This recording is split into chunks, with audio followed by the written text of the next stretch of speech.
Assalamualaikum warahmatullahi wabarakatuh. Alhamdulillah, alhamdulillah, nahmaduhu wa nasta'inuhu wa na'udzu billahi min shururi anfusina wa sayyi'ati a'malina. Man yahdihillahu fala mudilla lahu wa man yudlil fala hadiya lahu. Asyhadu an la ilaha illallah wa asyhadu anna Muhammadan abduhu wa rasuluh. Allahumma shalli ala sayyidina Muhammadin wa ala alihi wa ashabihi ajma'in. Wa ya ayyuhal muslimuna hadirun faqad Allahu ta'ala bil Qur'an wa huwa asdaqul alim. Amma yang bersama-sama kita hormati, kita cintai, kita sayang Bapak Musi Maulana Syekh Kiai Muhammad Ali Bagi Hatta Siddiq As-Somadi, yang sama-sama kita hormati pada dosen yang saya hormati, para koordinator zikir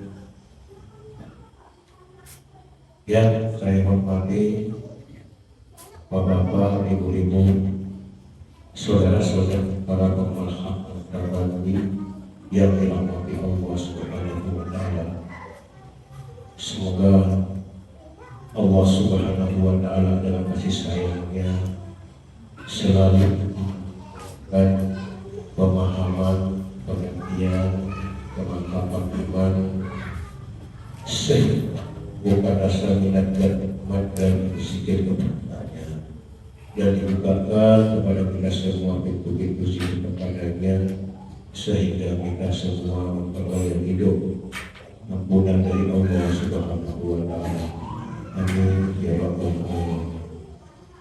Selawat dan salam selalu kita curahkan kepada baginda Nabi besar Muhammad sallallahu alaihi wasallam, serta keluarga dan sahabatnya dan pengikutnya sampai akhir zaman. Wajah dari Al-Quran fastami'u lahu wa ansitu lakum turhamun. Ya ayyuhallazina amanu in tattaqullaha yaj'al lakum furqanan wa yukaffir ankum sayyi'atikum wa yaghfir lakum wallahu dzul fadlil azim. Apabila dibacakan Al-Quran Bapak umum, maka sama-sama kita mendengarkan baik-baik, sama-sama kita perhatikan dengan tenang, supaya kita semua mendapat rahmat dari Allah Subhanahu wa Ta'ala. Amin ya rabbal alamin. Allah menjelaskan kita semua selalu orang beriman. Apa kata Allah? Apa janji Allah? Hai orang-orang beriman, kata Allah, jika kamu bertakwa kepada Allah, jika kamu takut kepada Allah, maksudnya Allah berjanji akan memberi kita Al-Furqan. Ini janji Allah. Al-Furqan itu adalah nurnya. Ini Allah yang bukan kita yang minta. Benar, aku kepada Allah. Dan dengan nur itu Allah akan menjauhkan, Allah akan menjauhkan kita dari kesalahan-kesalahan kita. Ini janji Allah. Dan mengampuni dosa-dosa kita. Ini janji Allah. Dengan Allah rahmat yang besar. Bagaimana memahami ayat ini yang tadi kita bacakan artinya sekarang pemahaman. Ya. Karena Allah berjanji membimbing kita, menjauhkan kita dari kesalahan-kesalahan kita, tentulah dengan caranya Allah sendiri, dengan cara kita. Kalau Allah ingin menjauhi kita dari kesalahan kita, tak ada yang bisa kita lakukan kecuali menerima keputusan Allah Subhanahu wa Ta'ala. Hanya itu yang bisa kita lakukan. Itulah beriman dan benar. Ya ayyuhallazina amanu ista'inu was-sabri was-shalah. Allah, jadikanlah salat dan sabar sebagai penolong. Innallaha ma'as-sabirin. Baru kita bisa bersama dengan Allah. Kalau kita mampu menjadikan salat sabar sebagai penolong, baru kita bisa innallaha ma'as-sabirin. Barulah kita beserta dengan Allah Subhanahu wa Ta'ala. Memang berat ilmu kita ini, Bapak Ibu, saudara-saudari yang dirahmati Allah. Ini saya sendiri ya, hanya membicarakan saja ya. Namun kita semua dalam keadaan proses. Jadi jangan kita saling menyalahkan, karena kita masa dalam bimbingan Allah Subhanahu wa Ta'ala.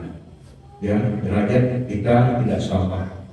Mungkin ada yang sudah sampai ke tahap yakin, dan mungkin ada baru mau yakin, dan ada yang sudah masuk tahap yakin, dan bisa jadi sudah ada sampai ke alam amal yakin, dan tidak lagi dia protes keputusan Allah Subhanahu wa Ta'ala. Bapak Ibu saudara-saudari yang dirahmati Allah, kembali tadi janji Allah akan membimbing kita dan menjauhi kita dari kesalahan-kesalahan kita. Pertanyaannya, apa sebenarnya yang membuat kita salah? Apakah persoalan? Bukan. Kita bisa berbuat salah, berbuat keji dan mungkar disebabkan karena kita sehat. Nah, tak kala Allah bimbing kita ya dengan caranya sendiri supaya kita itu tidak kemana-mana. Kita tetap selalu mengingatnya. Ya, itu maksudnya Allah membimbing kita ya. Mohon maaf ya, bukan saya menyinggung. Ini memang ayat Allah untuk kita semua. Karena kalau kita tidak mampu mengendalikan hawa nafsu kita, berarti sudah pasti Allah bantu kita mengendalikan hawa nafsu kita. Karena ayat tadi itu, aku akan membimbingmu dan menjauhi kamu dari kesalahan-kesalahanmu. Bukan kita menjauhi kesalahan, tetapi Allah yang menjauhi kita dari kesalahan kita dengan caranya Allah sendiri. Bapak Ibu, saudara-saudari yang dirahmati Allah, jadi berhati-hatilah kita dengan keilmuan kita ini, karena kita semua udah dalam hidup Allah. Ya, kalau kita mampu senantiasa mengendalikan hawa keinginan kita, ya itulah sebenarnya maunya Allah, surga tempat kamu ketahui. Nah, inilah yang dimaksud jihad yang memang besar ya, sebagaimana kita kupas kemarin ya, yang hadis Nabi Shallallahu Alaihi Wasallam, kita keluar dari peperangan yang kecil, kita masuk ke peperangan yang lebih besar, yaitu perang melawan hawa nafsu kita. Dan perang inilah yang kita teruskan. Tidak ada lagi perang-perang seperti yang dilakukan Nabi dulu ya. Perang melawan, kalau kita udah keluar dari peperangan yang kecil, perang yang dilakukan Nabi-Nabi terdahulu, dan para sahabat terdahulu, kita masuk ke peperangan yang besar melawan hawa nafsu, berarti kita tidak boleh lagi kawin banyak kayak Nabi. Karena kita udah keluar dari peperangan yang dilakukan Nabi. Ya, pada Nabi yang banyak istrinya. Kita masuk ke dalam peperangan yang besar, perang melawan hawa nafsu kita. Kalau kita masih gila-gila pangkat ya, gila-gila perempuan, berarti kita nggak masuk ke peperangan yang besar itu ya. Kita boleh lagi kita tapi banyak istrinya, nggak apa-apa. Kita udah keluar dari peperangan yang kecil itu. Nggak boleh lagi kita menirunya karena kita udah keluar.